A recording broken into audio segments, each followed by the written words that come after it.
sobre este paper que se llama el uso de ecografía preoperatoria para identificar fragilidad y para predecir algunos outcomes postoperatorios en un estudio de precisión diagnóstica. Un poco para dar contexto a este problema, la fragilidad es un síndrome que está caracterizado por el deterioro de la reserva de los pacientes, tanto físico como cognitivo, y que deriva en una mayor vulnerabilidad ante estresores, que puede ser cualquier estresor, puede ser el estresor de una enfermedad o, en el caso que nos interesa a nosotros, el proceso quirúrgico. A mayor edad existe más riesgo de fragilidad, pero no son sinónimos digamos, un paciente adulto mayor con un paciente frágil. Hay pacientes que no son adultos mayores y que son frágiles, y hay pacientes que son adultos mayores que no son frágiles. Y los pacientes frágiles tienen más riesgo perioperatorio en general, y esto está ampliamente explicado por la literatura. Los pacientes frágiles tienen más riesgo de delirium, más riesgo de una estadía hospitalaria más prolongada, más riesgo de pérdida de independencia física después de la cirugía y mayor riesgo de muerte y mortalidad postquirúrgica. Hay muchas herramientas descritas en la literatura para poder diagnosticar fragilidad, pero no existe un gold standard absoluto. En esta infografía, que es parte de una infografía del anestesiólogo que les voy a mostrar más adelante, se muestran como las cuatro herramientas más utilizadas en la clínica para poder diagnosticar fragilidad. ¿Ya? Está el fenotipo de Frick, que es el que utilizaron los autores de este paper para diagnosticar fragilidad. La escala clínica de fragilidad, el índice de fragilidad y la escala de Edmonds. Acá aparecen un poco resumidos como la evidencia en cuanto toma y cuáles son las ventajas y desventajas. En particular, el fenotipo de Frick es bastante largo, toma 5 a 20 minutos para realizarse, pero está muy asociado con delirio. Y cada una de estas distintas herramientas están asociadas a la literatura a distintos outcomes y distintas, por así decirlo, como cada uno se correlaciona con outcomes distintos en el postoperatorio y todos sirven para diagnosticar fragilidad. ¿Ya? Pero nuevamente no existe un gold standard de fragilidad actualmente. El fenotipo de Frick está súper validado, de hecho es el que, como les mostraba antes, tiene más estudios que validan su utilidad, pero tiene algunos problemas perioperatorios que toman mucho tiempo, como les mencioné, y además que requiere cooperación del paciente. Tanto porque tiene que entregar una historia clínica que sea confiable y además tiene que hacer algunas pruebas físicas. Por otro lado, la sarcopenia es un marcador de fragilidad que es cuantificable. Si bien la sarcopenia y la fragilidad no son exactamente lo mismo, los pacientes frágiles tienden a tener sarcopenia y están muy correlacionados. Y la gracia que tiene la sarcopenia es que puede ser cuantificable. Hay algunos estudios previos en pacientes quirúrgicos y críticos que van a estudiar la sarcopenia y que ven una correlación, que han demostrado una correlación entre el volumen del psoas y la fragilidad, que está medido este volumen del psoas a través de escáner. Y además hay algunos estudios que correlacionan como el grosor del cuádriceps con sarcopenia y con resultados durante el proceso de estadía en la UCI. Eso en particular en pacientes críticos, no quirúrgicos.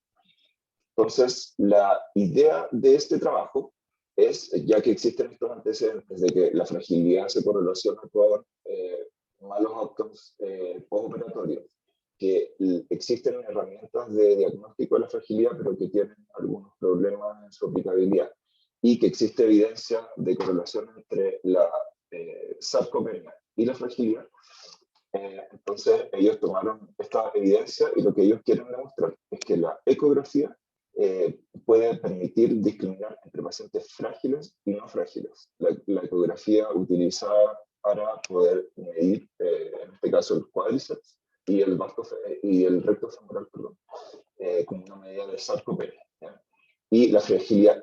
Otra de las hipótesis de este grupo de trabajo es que, además de la ecografía ser una herramienta para identificar fragilidad, además permite predecir algunos resultados postoperatorios. Este estudio es un estudio piloto de precisión diagnóstica. Ese es el tipo de estudio que ellos hicieron. Y fue hecho en el Departamento de Anestesiología de la Universidad de California en Los Ángeles. La autora principal del paper es Cecilia Canales, que es ella. Y que si se fijan, ella es una residente. ¿Ya? No es una anestesióloga. Este es del año 2022. Ella está en el creo que es el último año de anestesiología de la universidad. Así que súper meritorio estar como primer doctor siendo residente. Entonces, vamos un poco a los métodos. La población estudiada fueron pacientes adultos programados para cirugía que tuvieran un TAC de abdomen y pelvis en los últimos 90 días. Esa era como la condición de inclusión. ¿Por qué esto del escáner? Porque, como les había mencionado previamente, existe evidencia en la literatura de que el diámetro, o sea, el área del psoas medido en escáner se correlaciona con fragilidad. ¿Ya? Y por tanto ellos quieren evaluar, o sea, van a querer evaluar la ecografía, compararla con el escáner y compararla con diagnóstico clínico de fragilidad.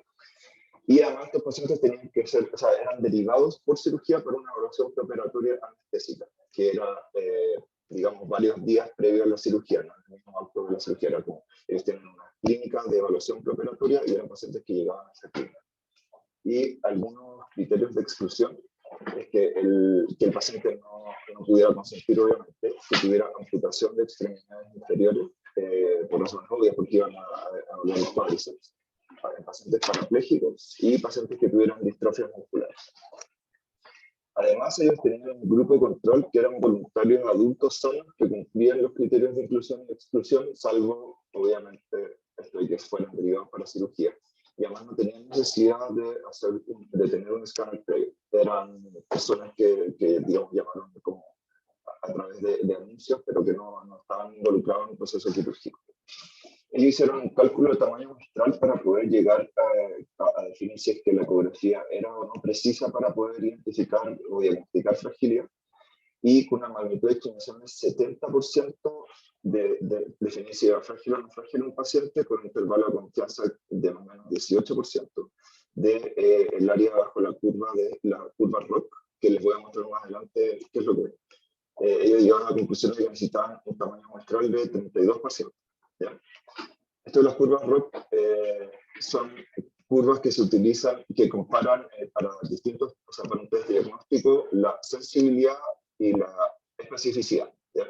Y son curvas que, no sé si alcanza a ver, pero en el lado derecho hay un gráfico, la curva ROC es esa verde, y cuando una curva ROC tiene un valor más cercano a 1, quiere decir que ese test es más sensible y más específico. Y mientras más cercano está a 0,5, que sería una curva que va como por la línea punteada del medio, eso quiere decir que es un test que en realidad no es mejor que tirar una moneda para definir si es que el paciente en este caso tiene o no tiene fragilidad.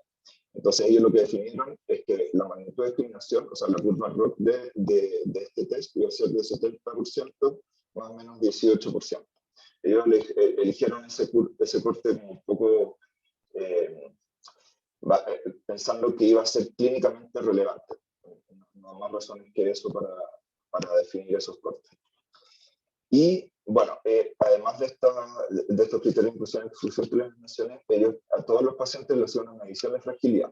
Y como lo hacían con el fenotipo de Frick, que lo hacía el anestesiólogo durante esta evaluación preoperatoria, el fenotipo de Frick tiene 5 componentes, que son la pérdida de peso en el último tiempo, que ellos definieron como 4,5 kilos en las últimas semanas sin, digamos, hacer algún tipo de dieta. La presencia de cansancio, que lo evaluan con una escala de presión. Debilidad física es otro de los componentes de la fragilidad según Frick, y eso lo medían con un dinamómetro, con fuerza prensil con las manos. Además, se evalúa la presencia o no de una caminata a baja velocidad, que a los pacientes se les pedía que se pararan del asiento, caminaran 3 metros, se dieran vuelta, volvieran a su silla y se sentaran. Y por último, una baja actividad física que se hace a través de una encuesta de la ASA. Si el paciente tiene 3 o más de estos criterios como positivos, se define que el paciente es frágil. Si tiene menos de 3, no es frágil. En algunos lados se hace como una distinción entre pacientes robustos, que no tienen ninguno de estos elementos del fenotipo presente, pacientes prefrágiles, si es que tienen 1 o 2, y pacientes frágiles, 3 o más. En este caso no hicieron esa distinción como para hacer un test dicotómico de frágil versus no frágil. finalmente, o sea, siguiendo, las imágenes ecográficas fueron hechas a nivel de en las dos piernas y se hizo una medición del cuádriceps entero, con la profundidad del cuádriceps, y en particular el recto femoral, que es parte del cuádriceps, se veía el área y la circunferencia. Eran como tres potenciales test diagnósticos, o sea, profundidad de cuádriceps, área de recto femoral y circunferencia de recto femoral.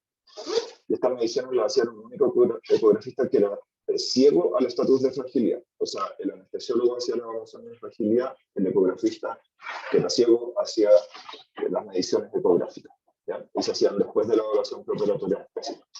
Y después se normalizaron las mediciones según la superficie corporal de los pacientes y el IMC. El escáner, después, como les mencionaba, todos estos pacientes tenían que tener un escáner previo en los últimos 90 días, que no se le pedía como por el estudio, sino que era solicitado por el estudio preoperatorio, como el estudio quirúrgico, ¿ya? Y en estos escáneres se hizo una medición del área del psoas bilateral a nivel de L4, ¿ya? Y se indexaba también por superficie corporal y por IMC. Y esta medición era realizada por un radiólogo que era también ciego al diagnóstico clínico de fragilidad según el fenotipo FLIP obtenido por el anestesiólogo. Y finalmente se evaluaron algunos outcomes postoperatorios como alta no domiciliaria, delirium, UCI postoperatoria, estadía hospitalaria, rehospitalización y caída y mortalidad a 30 días y a un año. Para el análisis estadístico se hizo diferencias en variables demográficas y en estos outcomes postoperatorios entre los grupos frágiles y no frágiles, comparando test 24. Y se hizo este análisis de curvas ROC que les había mencionado previamente para determinar la capacidad diagnóstica de fragilidad de tanto el ultrasonido como el escáner de medición de psoas. Y además se hizo una definición o determinación en realidad del valor de corte de cada una de estas mediciones usando el índice de Youden. El índice de Youden es una herramienta estadística que se utiliza dentro de estas curvas ROC, que corresponde a, es matemáticamente la especificidad más la sensibilidad menos 1.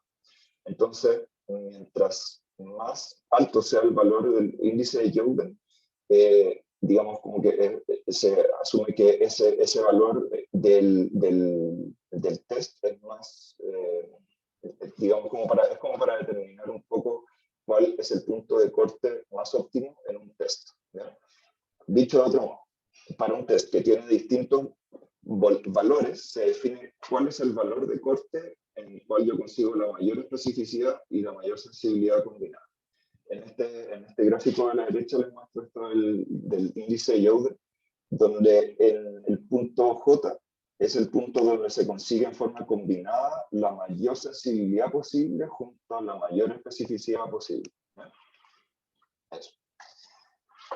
Bueno, viendo los resultados, el reclutamiento fue realizado entre febrero del 2019 y marzo del 2020, fue un año de reclutamiento.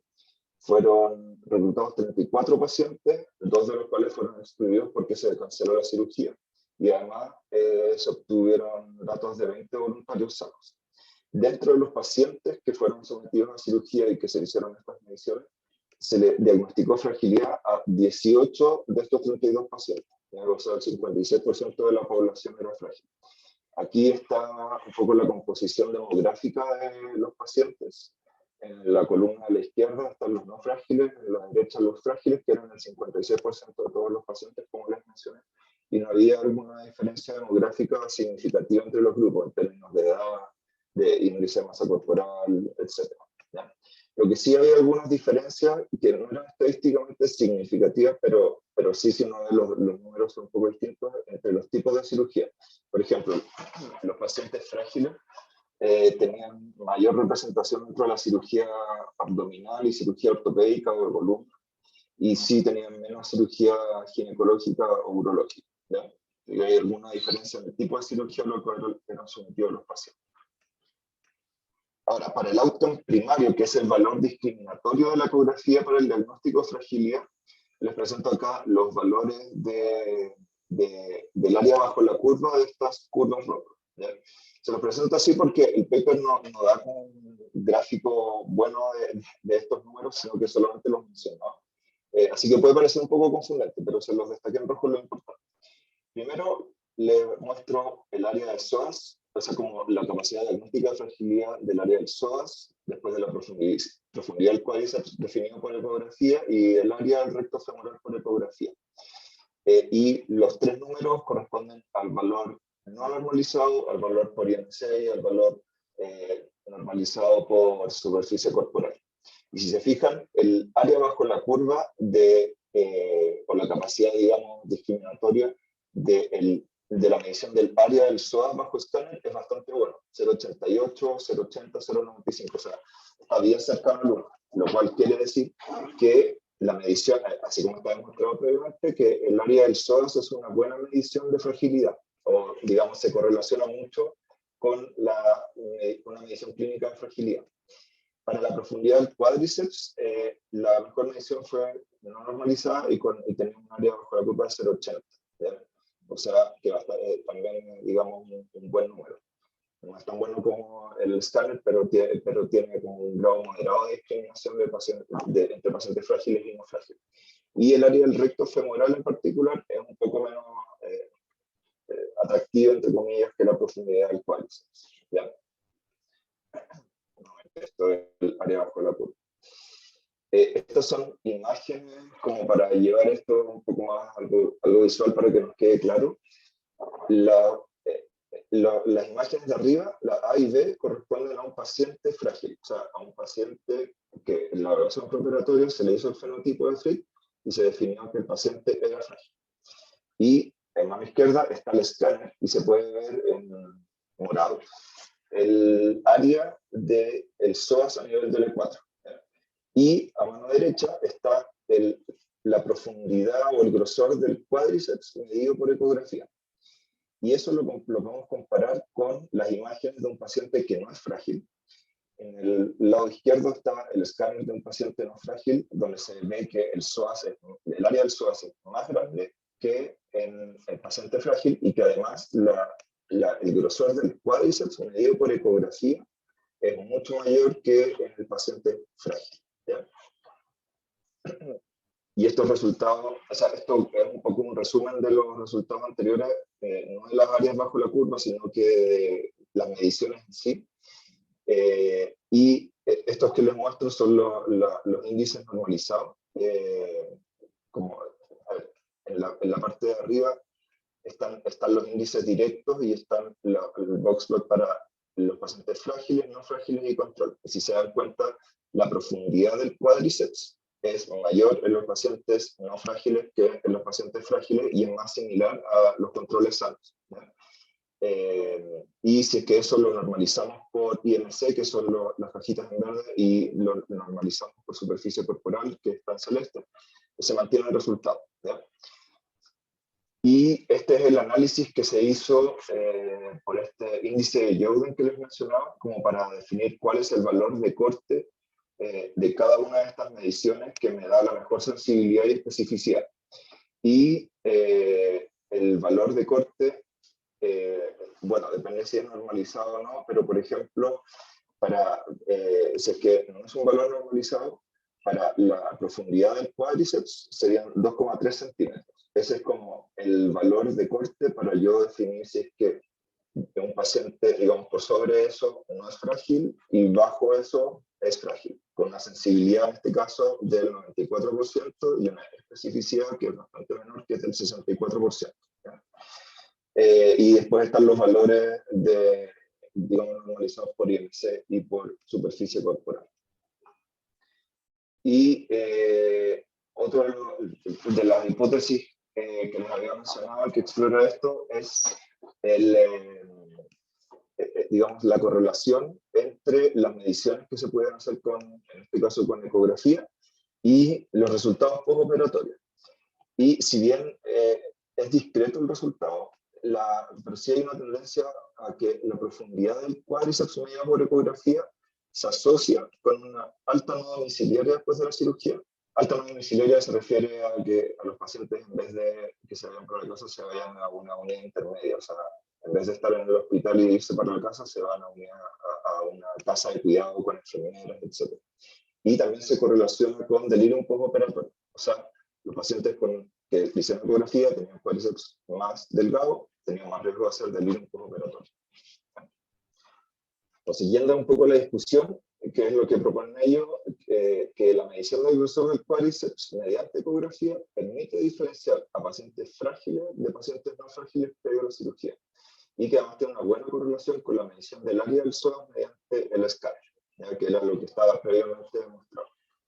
La medición ultrasonográfica del cuádriceps además se correlaciona con algunos resultados postoperatorios.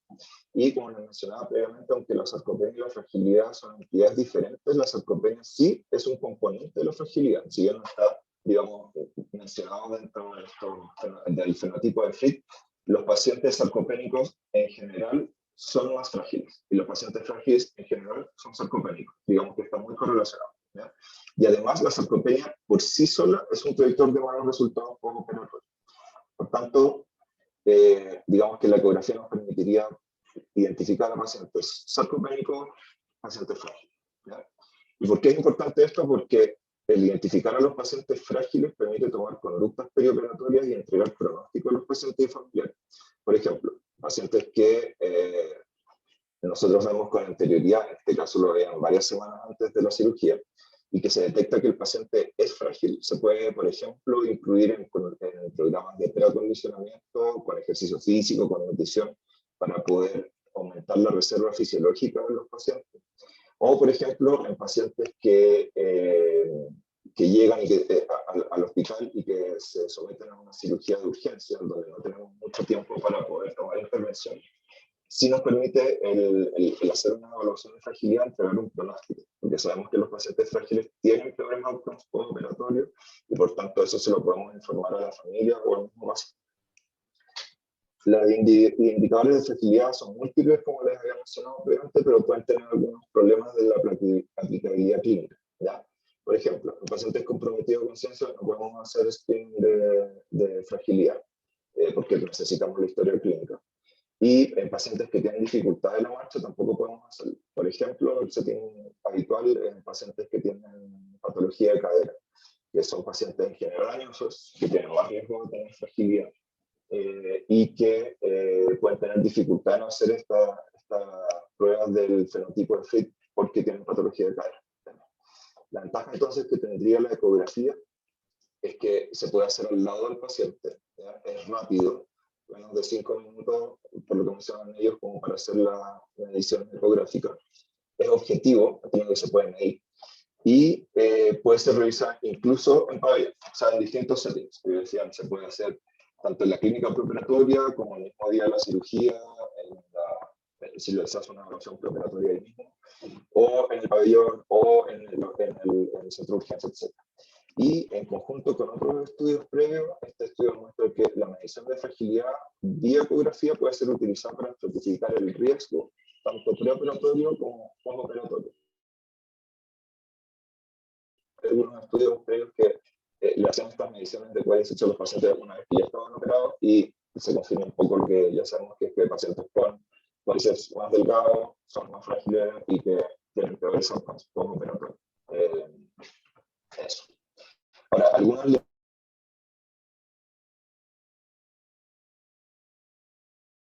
limitaciones que mencionaron ellos, después que primero tiene una población quirúrgica bastante heterogénea, lo cual puede alterar un poco los resultados. Lo más importante es que, por un lado, la patología quirúrgica importa en el setting de fragilidad. Es distinto a un paciente frágil. Un paciente frágil oncológico va a estar expuesto a medicamentos como la quimioterapia, que puede tener efectos que son distintos, o que puede tener un impacto en los outcomes postoperatorios que no tienen los pacientes oncológicos. Por lo tanto, el tener más homogeneizar la población quirúrgica es algo que se debería hacer en los estudios posteriores que quieran evaluar fragilidad mediante ecografía. Además que puede no ser replicable el modelo de obtención de la imagen ecográfica, porque ellos hacían la evaluación preoperatoria y después los pacientes se iban a otro box donde está un ecografista contratado solamente o entrenado solamente para hacer esta medición. eso en la práctica es como poco replicable. Digamos, tener a un ecografista solamente para estar midiendo el cuádriceps a los pacientes en un setting preoperatorio. Además que a muchos de nuestros pacientes no los vemos un mes antes. De hecho, por ejemplo, acá tenemos una clínica de evaluación preoperatoria. Por lo tanto, este modelo de obtención puede no ser replicable en términos como del flujo de los pacientes. Y lo otro muy importante es que es muy dependiente del operador. Y esto es bien clave. En general, la ecografía siempre dice que es muy operador dependiente.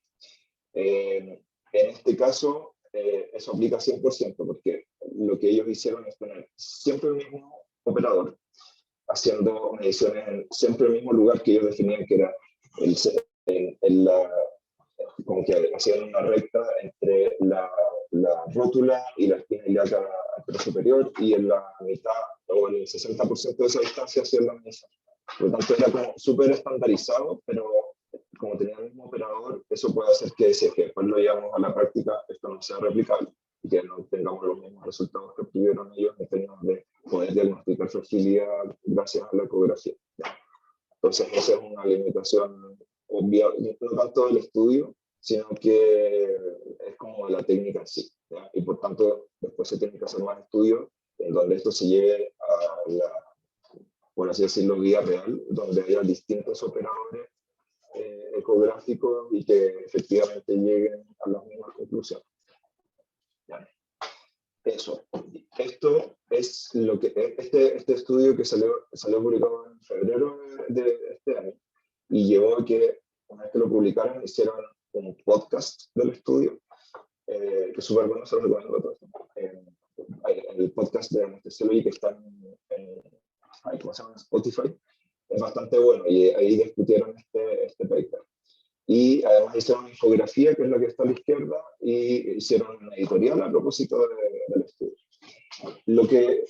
Lo que hablaban los editores de la Anestesiology, y que comparto su opinión, es que, bueno, este estudio muestra que es factible en este setting súper particular, con el ecografista entrenado y con la clínica preoperatoria y todo, que la ecografía permite diagnosticar o identificar en realidad a aquellos pacientes que son frágiles y diferenciarlos de los pacientes que no son frágiles.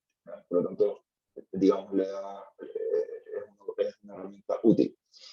Ahora, si es que quiero volver un poco a lo que les mostré al principio, que existen scores de fragilidad o escalas de fragilidad que ya están validadas por la evidencia previamente. Y ellos en este estudio ocuparon el fenotipo de Frick, que está súper validado, como les mostré ahí, o aparece en la infografía del que tiene más estudios, pero también hay el más engorroso. Y en realidad hay otras formas de evaluar fragilidad que toman mucho menos tiempo. Por ejemplo, la escala de fragilidad o el índice de fragilidad, que no está puesto en esa infografía, que son más cortos de hacer, que se correlacionan súper bien con outcomes postoperatorios y que permite identificar a pacientes frágiles de no frágiles. Por lo tanto, el aporte, entre comillas, de la ecografía, considerando también las limitaciones que tiene la ecografía, es como cuestionable.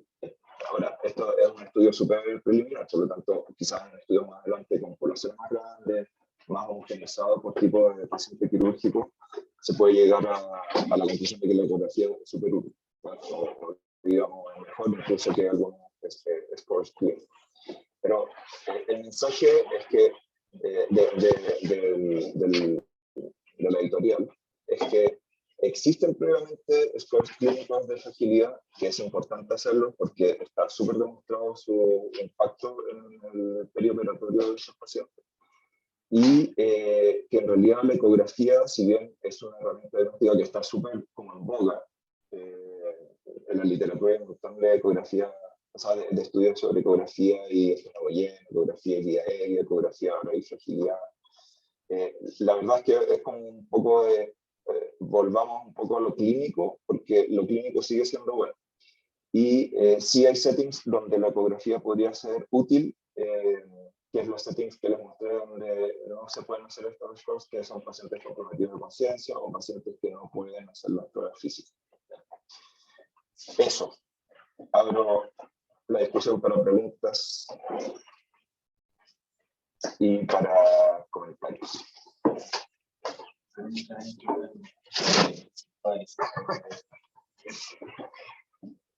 Santiago dice que espero nunca tener tolerancia porque se puede hacer.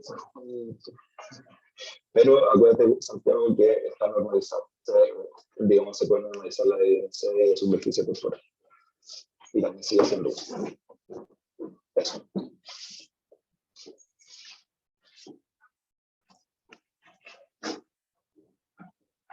Víctor. Hola, buen día. Oye, muy buena presentación, como siempre, Detlef. Yo creo que hay un tema aquí que no es menor, que la posibilidad clínica de poder medir fragilidad independiente de los instrumentos que se puedan obtener hoy día son muy factibles. Sobre todo en el centro donde trabajamos nosotros, creo que hoy día son herramientas que ya son, que sabemos que son más popularizadas y son útiles, y se pueden hacer efectivamente o ir como construyendo estos ítems de las distintas escalas de fragilidad, de distintas informaciones que ya son tomadas con anterioridad. O sea, los pacientes que llegan a hacerse cirugías electivas en el centro tienen por lo menos 2 entrevistas vía telefónica con la central de agendamiento. Y hay muchos eh, antecedentes que se pueden tomar ahí. Así que creo que son herramientas que son, hoy día son fáciles de obtener la información. Se puede tener una aproximación independiente claramente cuál sería como la sensibilidad y especificidad de cada instrumento, pero nos podría entregar información a nosotros como clínicos para poder tomar decisiones en torno a este tipo de pacientes. Así que creo que son herramientas que están disponibles y que yo creo que están hoy día un poco como debajo de la carpeta y que hay que sacarla. Absolutamente.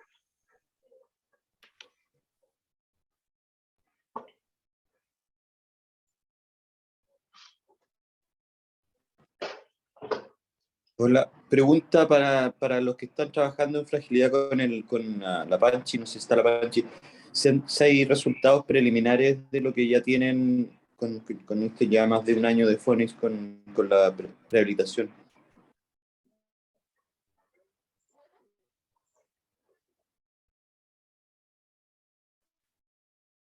Nati, ¿puedes contar un poco más acerca de esto? Pero en general la respuesta es sí.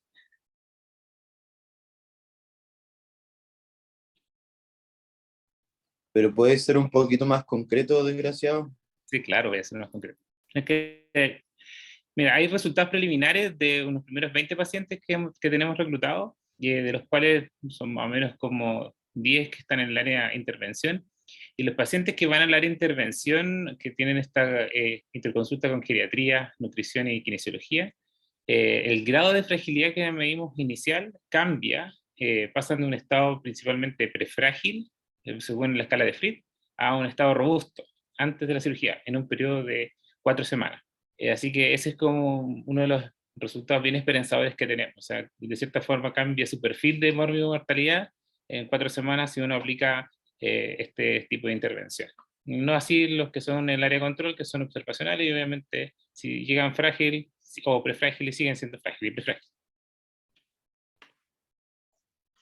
El outcome primario de ese estudio es la estadía hospitalaria.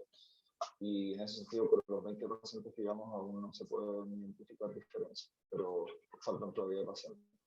Pero sí hay como digamos, algo concreto, que es esto de cambio en el perfil de fragilidad después del preacondicionamiento.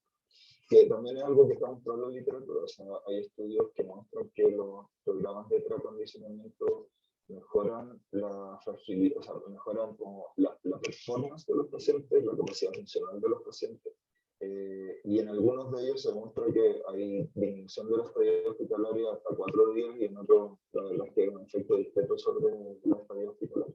Pero sí son bien consistentes en mostrar una mejora en la capacidad funcional, en el estatus físico de los pacientes, y que es lo que estamos viendo también en este estudio de reacondicionamiento, ya con los primeros metros.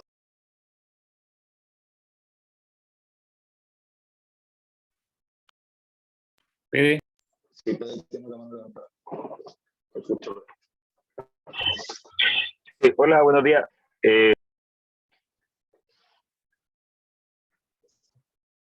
Pedro, te fuiste. Ya no quiere hablar. Perdón. Ahí sí. Buenos días. Súper buena la presentación de y interesante el trabajo. Nosotros estamos trabajando en algo muy parecido, pero en vez de usar en vez de usar ultrasonido, estamos tratando de usar electroencefalografía para determinar fragilidad.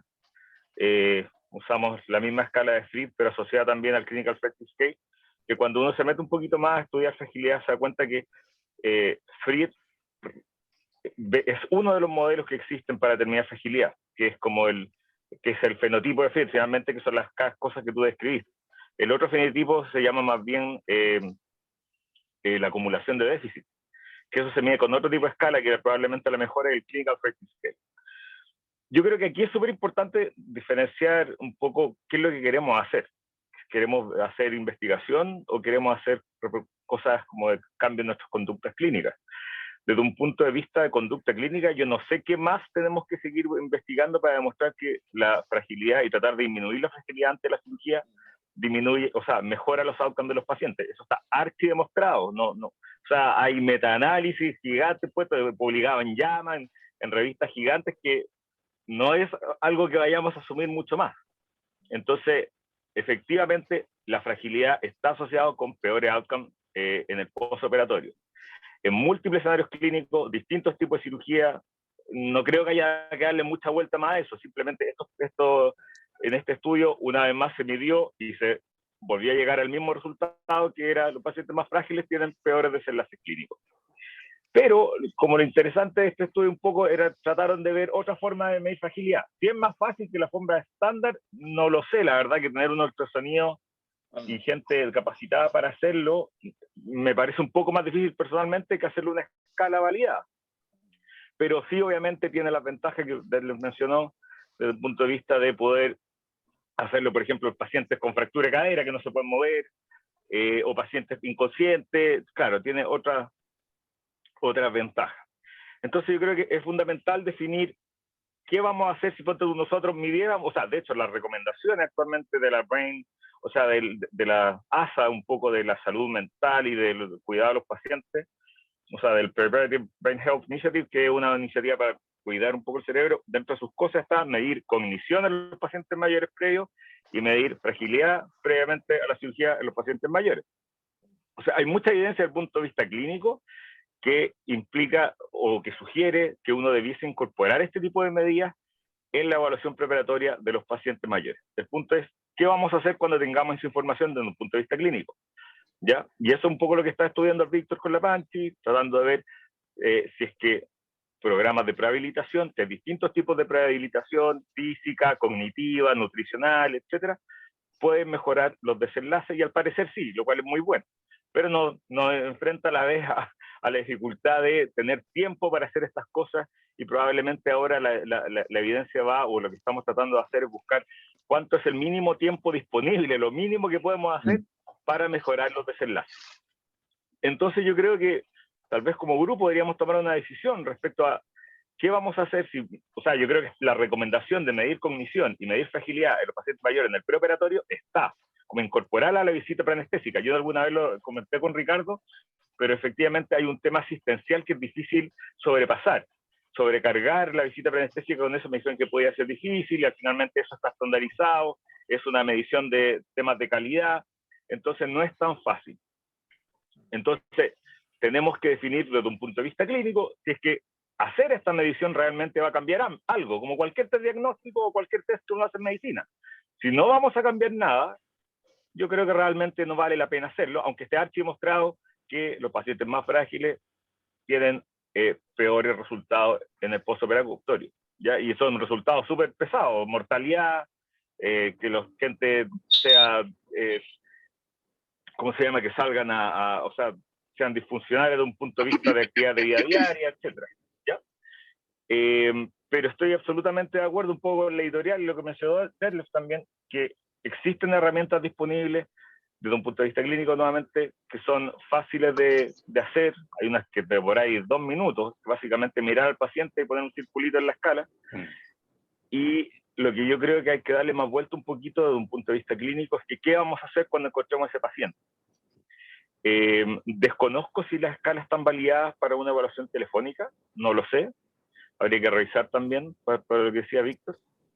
Y obviamente, si es que esto, no sé, pues si lo pesquisan en la visita preanestésica que hacen vía telefónica o en la evaluación, ¿qué hacer? Probablemente un paciente con hartos recursos y todo, tal vez le pueden mandar en geriatría, tratar de hacer rehabilitación, etcétera, pero un paciente FONASA justito, que no tiene, probablemente va a ser un poco más difícil, en general nuestra salud es más bien reactiva.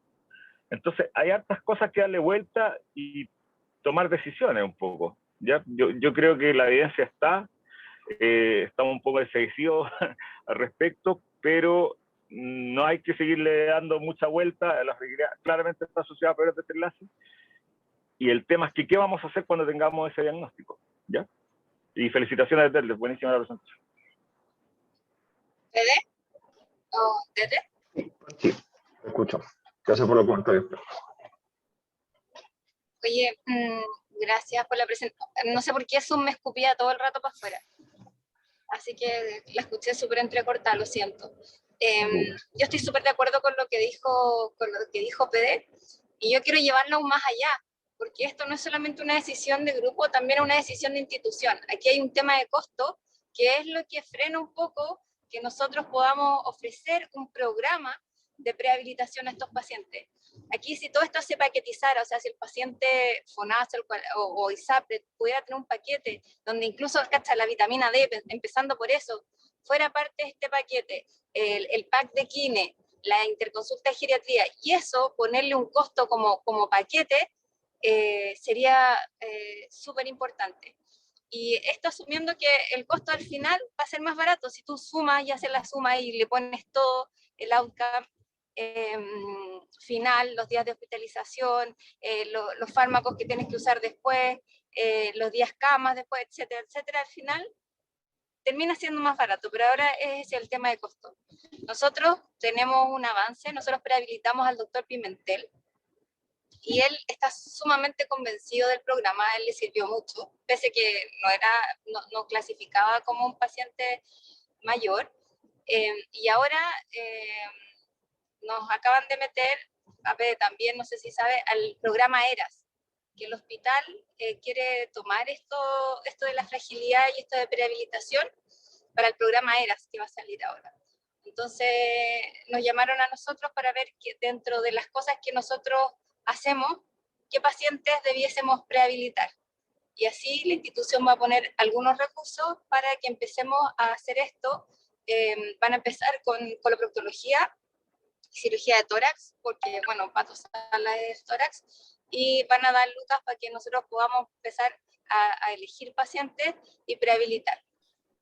Eso.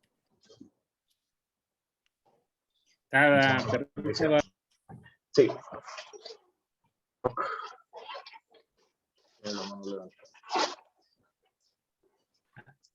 Ricardo Fuentes. Doctor Fuentes. Perdón, no escuché que me dieran la palabra. Primero, felicitaciones, súper buena la presentación y súper interesante el tema. Y un poco de mezcla entre lo que habló Víctor, el paper, y lo que habló PD. De acuerdo con que es súper interesante y súper bueno detectar a estos pacientes y hacer algo, pero mi duda es generalizado, porque no soy muy experto en el tema. Para obtener un buen outcome finalmente, esto hay que hacerlo con anticipación. Y a lo que me refería cuando hablábamos de este tema con P, nos sirve mucho, creo yo, si uno lo detecta en la mañana de la visita preanestésica de la cole que tengo ahora. Esto sirve si lo detecto, si hago esta eco o estos test que ya están existiendo 2 meses antes, 1 mes antes, y ahí yo intervengo previamente. O con la visita de la mañana, detectándolo en la mañana, ya puedo hacer algún cambio. Eso va mi pregunta y comentario, y si realmente concuerdo con ustedes. Como grupo a lo mejor podemos hacer algo, pero para hacer algo tenemos que hacer algo muy activo para hacer algo. Porque son como cambios de paradigma y de mitos y de cosas y de conductas que hay que hacer. Ahora sí hay que hacerla, hay que hacerla. Yo voy a responder a 2 cosas. Primero, nosotros en el programa del Fonisco y la Banchi lo que nos hemos dado cuenta es que lo que hicimos inicialmente fue entusiasmar a los que traen al paciente para el pabellón y que los van a a cierta manera le van a dar la orden, que son los cirujanos. A los cirujanos es súper fácil como de darle como hay una escala que aparece en la diapositiva que tienen compartida Detlef, que es el Clinical Fate Scale, que lo miran y te juro que encierran en un círculo y te pueden decir al tiro, este paciente puede ir a esta evaluación previa que va a tomar tiempo para poder probabilitarlo antes de la cirugía. Esa es una cosa. Y segundo, en el in situ, cuando encuentras un paciente que es frágil, muchas veces valorado con este tipo de escala o instrumentos, te puede dar una luz acerca de qué cosas tienes que hacer como para tu plan anestésico. O sea, prevención de ir dirigidamente a buscar como ciertos targets o objetivos dentro de anestesia. Yo creo que esos son súper como relevantes, o la analgesia postoperatoria que va a recibir este paciente. Entonces creo que son pequeños como sutiles cambios que pueden hacer la diferencia. Y no sé si me puede complementar algo más, si estoy equivocado o estoy tirando una charla.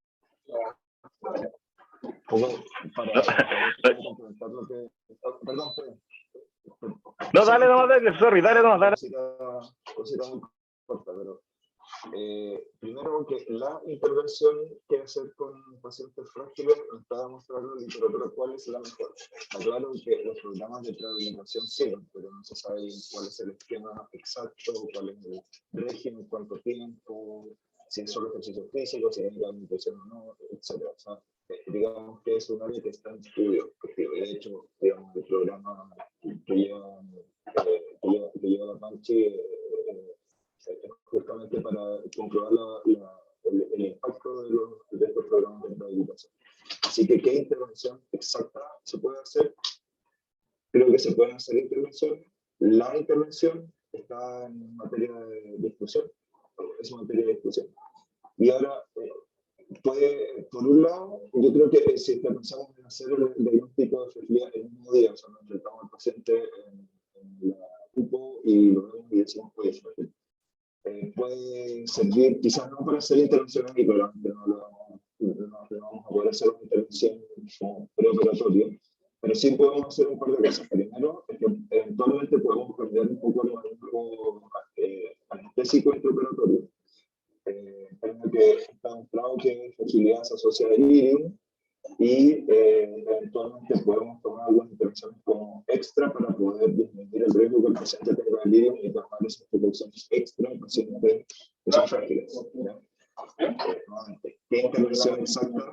No tiene discusión. Y lo otro que sirve para practicar, si es que tenemos un paciente frágil, podemos decirle a la familia o al paciente que le va a tomar riesgo de quedarse hospitalizado, que no le diagnosticado, más riesgo de tener delirium en el postoperatorio, etc. Creo que nosotros, como el efecto digamos, de darle pronóstico al paciente en general, pero quizás es algo que podemos empezar a hacer, digamos, tomar la información del paciente, de la clínica del paciente, tomar la información respecto a la fragilidad y decir al paciente que tiene más o menos riesgo de outcomes o menos riesgo. Quizás no es mejor lugar para hacer la hipotesis. Y eso podría, como tercer punto, cambiar nuestro modelo quizás de paciente y empezar a hablar de los pacientes como modelo de rehabilitación. Eventualmente hacer una clínica de evolución preparatoria, si no se puede. Bueno, pero eso ya es materia de otras cosas, salvo ahí en otro. También Chile a otro lado.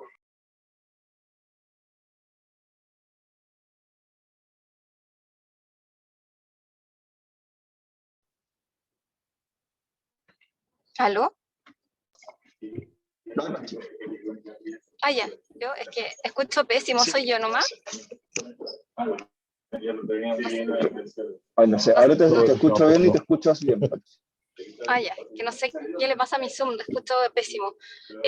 Yo estoy súper de acuerdo con lo que dijo Detlef, también con lo que dice Ricardo Fuente, por eso que yo digo que más que una decisión de grupo, tiene que ser como una decisión de la institución. Y lo que dice Víctor es vital, o sea, hay que convencerse al cirujano de que esto es lo que hay que hacer.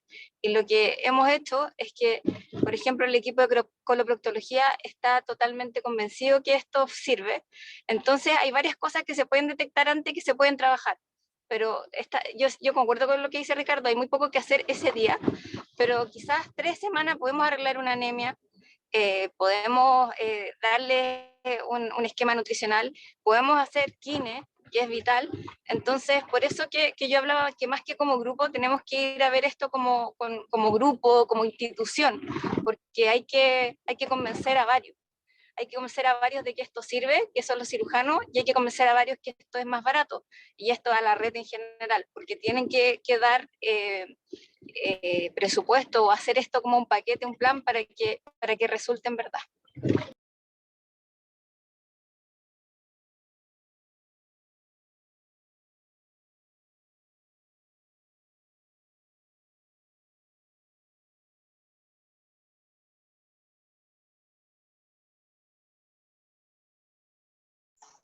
Oigan, en honor al tiempo, creo que dejemos hasta acá la sesión. Muchas gracias por los comentarios. Perdón por los problemas con el audio, espero que se haya escuchado dentro de todo.